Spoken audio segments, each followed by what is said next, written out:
लेके आ चुके हैं हम 10 मिनट्स के सीरीज का अगला वीडियो। और हम लोग पिछले वीडियो में देख चुके हैं पार्ट 4 तक, भूमंडलीकृत विश्व तक का बनना, वहां तक का वीडियो हम लोग देख चुके हैं। और अगर उससे पहले वाला वीडियो आपने नहीं देखा है तो उसका लिंक डिस्क्रिप्शन में दिया हुआ है, वहां से जरूर जाके देख लीजिए। और अब हम लोग 5वां लेसन लेके आ गए हैं और यही समझ लीजिए इतिहास का 8वां लेसन भी, इसके बाद से भूगोल शुरू हो जाएगा आपके सामाजिक विज्ञान में। तो आज का जो पाठ है वो है मुद्रण संस्कृति और आधुनिक विज्ञान, आधुनिक दुनिया। मतलब मुद्रण से तात्पर्य है कि छपाई, प्रिंटिंग के बारे में। ये पूरा दुनिया में जैसे आप किताब पढ़ रहे हैं तो किताब को छापा गया होगा, तो छापने की प्रणाली के ऊपर बात की गई है यहाँ पे। तो पहला क्वेश्चन यही है, देख लीजिए। पहला क्वेश्चन है आपका कि मुद्रण प्रणाली की सबसे पहली तकनीक चीन में कब से विकसित हुई? भाई सबसे पहली तकनीकी जो मुद्रण प्रणाली की हुई थी वो चीन में ही हुई थी, यानी चीन से ही छपाई उपाई का कार्यक्रम शुरू हुआ था। चीन, उधर जापान, कोरिया, इधर से ही शुरू हुआ था। तो इसका सही जवाब हो जाएगा आपका 594 ईस्वी में। तो यहाँ से 594 से ये छपाई उपाई का कार्यक्रम यहाँ चीन में शुरू हो गया। सबसे पहले यहीं से शुरू हुआ था छपाई का कार्यक्रम। अगला क्वेश्चन है आपका, डायमंड सूत्र जापान की सबसे प्राचीन पुस्तक है, जापान की सबसे पुरानी पुस्तक है डायमंड सूत्र। उसकी छपाई कब हुई थी? तो भाई उसकी छपाई हुई थी 868 ईस्वी में। अगला क्वेश्चन है, जर्मन व्यापारी जॉन गुटेनबर्ग के पुत्र ने सबसे पहले कौन सी पुस्तक छापी थी? तो ये क्वेश्चन, इसका जवाब बन जाएगा बाइबिल। उन्होंने सबसे पहले क्या छापा था? बाइबिल छापा था। बाइबिल, यहाँ पे नाम आता है जॉन गुटेनबर्ग का। जॉन गुटेनबर्ग के बारे में थोड़ी जानकारी लीजिए। जॉन गुटेनबर्ग जो थे, गुटेनबर्ग ये एक तरह से व्यापारी के लड़के थे। और व्यापारी के लड़के थे, इनके यहाँ जैसे तेल और का पेराई उराई होता था और वहाँ अक्सर में उसी धंधे में लगे रहते थे। वहाँ पे पत्थर वत्थर छपाई का काम करते थे। धीरे धीरे उन्होंने छपाई करने की एक मशीन बना दिया, जिससे एक तरह से कहें तो कार्डबोर्ड पे उस लेटर को छापा जाता था। उसके बाद से नई नई तकनीकें आ गई। अगला क्वेश्चन है, मुद्रण संस्कृति के आने से, मुद्रण संस्कृति बोले तो प्रिंटिंग प्रेस वाली बात, इसके आने से नए विचार का जन्म हुआ। और वे विचार कौन से थे भाई? तो जरा ध्यान दीजिएगा। जैसे छपाई का कार्यक्रम शुरू हो गया तो छपाई करने से लोगों में धार्मिक बातें पहुंचाई जाने लगी, रूढ़िवादी बातें पहुंचाई जाने लगी, और जैसे अराजक बातें भी पहुंचाई जाने लगी। मतलब अच्छा बात हो या बुरा, सब कुछ पहुंचाया जाने लगा बड़े आराम से। यानी ये सभी हो जाएगा इसका जवाब। अगला क्वेश्चन है आपका, पेनी चैप बुक्स क्या थी? तो पेनी चैप बुक्स एक तरह से सस्ती सी एक बुक थी, जिसको आप गुटका भी कह सकते हैं, क्योंकि बहुत छोटे साइज की थी, पॉकेट में भी रख सकते थे उसको। अगला क्वेश्चन है आपका, कुछ इतिहासकारों के अनुसार फ्रांसीसी क्रांति किसकी देन है? तो कहीं ना कहीं फ्रांसीसी क्रांति जो है वो प्रिंटिंग का ही देन है, मुद्रण प्रणाली का ही देन है। फ्रांस की क्रांति आपको पढ़ाया गया पिछले वीडियो में, और आप कमेंट बॉक्स में जरूर बताएंगे कि फ्रांस की क्रांति कब हुई थी। फ्रांस की क्रांति कब हुई थी पहले ही वीडियो में ये बताएगा, सबसे पहला क्वेश्चन भी बताएगा, मुझे अभी तक याद है। तो आप जरूर कमेंट बॉक्स में बताएंगे कि फ्रांसीसी क्रांति यानी फ्रांस की क्रांति कब हुई थी। अगला क्वेश्चन आपका, महिलाओं के विकास के लिए कौन सी पत्रिका का प्रकाशन किया गया? तो जैसे पुराने समय में महिलाओं को एकदम दबा के रखा जाता था, महिलाओं को उतनी स्वतंत्रता नहीं थी, लेकिन जैसे जैसे छपाई उपाई का कार्यक्रम शुरू हुआ, महिलाएं भी शिक्षित होने लगी, तो धीरे धीरे वे भी अपने अधिकारों को जानने लगी। तो इस समय महिलाएं हमारे साथ कंधे से कंधा मिलाकर चल रही हैं। तो आप इसके लिए जवाब लगाएंगे पेनी मैगजीन का स्टार्टिंग हुआ यहाँ पे महिलाओं के विकास के लिए। अगला क्वेश्चन है, बाल पुस्तक छापने के प्रेस की स्थापना कहाँ की गई थी? तो बाल पुस्तक छापने की प्रेस की स्थापना फ्रांस में की गई थी। फ्रांस की राजधानी है पेरिस। अगला क्वेश्चन है आपका, जेम्स ऑगस्टस हिक्की, इनका नाम याद रखिएगा। ये वही आदमी है जिन्होंने भारत में सबसे पहले प्रेस की शुरुआत की थी, यानी प्रिंटिंग करने का शुरुआत सबसे पहले किया था जेम्स ऑगस्टस हिक्की ने। ये भारत में प्रथम साप्ताहिक पत्रिका बंगाल बजट का प्रकाशन किया था। वो कब किया था? तो इसका जवाब हो जाएगा 1780 में किया था। कब किया था? 1780 में।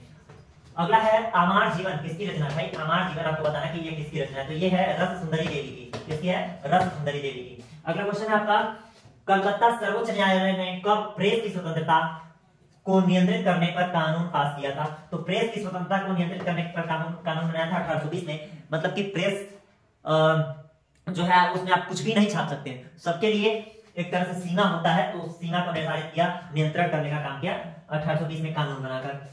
और यहाँ पे वर्नाक्यूलर प्रेस एक्ट कब लागू हुआ था? तो यह हो जाएगा 1878 में।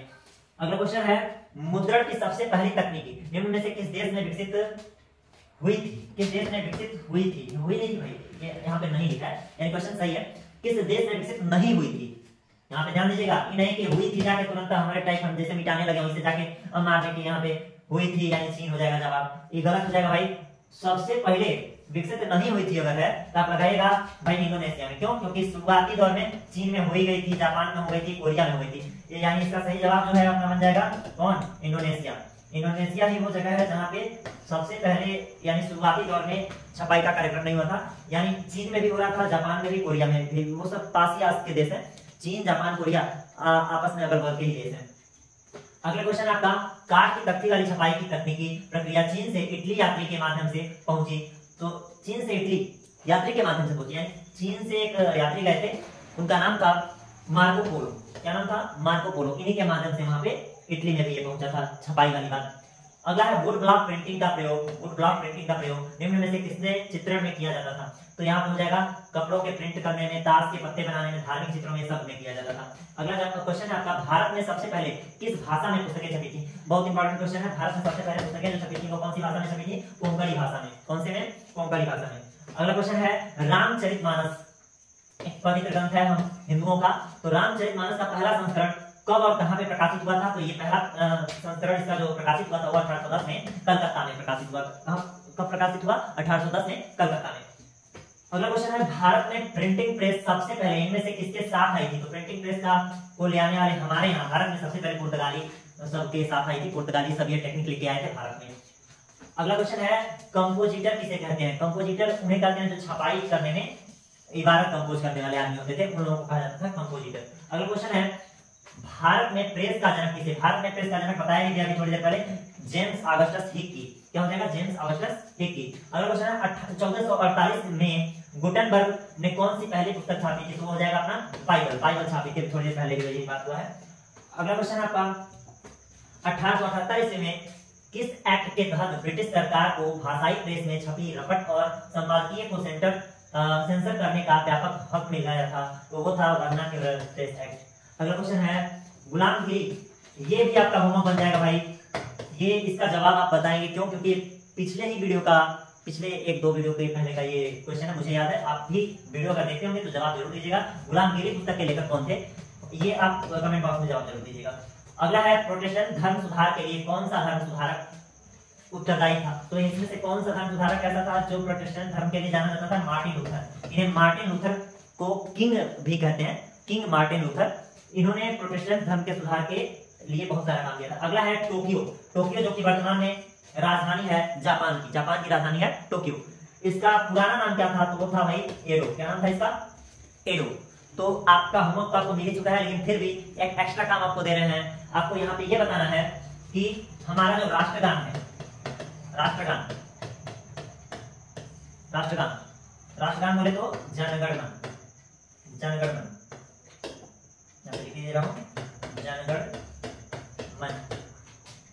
तो ये जो अपना राष्ट्रगान है वो किसने रचा था, यानी किसकी रचना है ये राष्ट्रगान अपनी, जो हम लोग राष्ट्रगान यूज करते हैं, गाते हैं, वो किसकी रचना है ये आपको बताना है। और आपको जानकारी शायद है या नहीं है, मैं आपको जानकारी देना चाहता हूँ कि विज्ञान की वीडियो भी अब से सुबह से अपलोड हो रहा है 8 AM से। तो 8 AM और 8 PM दोनों से आपको वीडियो मिल रहा है। तो आप विज्ञान के भी वीडियो को मिस न करें, क्योंकि बहुत ही इंपॉर्टेंट क्वेश्चंस को कराया जा रहा है वहां पे। और प्रतिदिन उन वीडियो का लाभ जरूर लें और जरूरतमंदों को भी जरूर बताएं। मिलते हैं अगले वीडियो में भूगोल के साथ।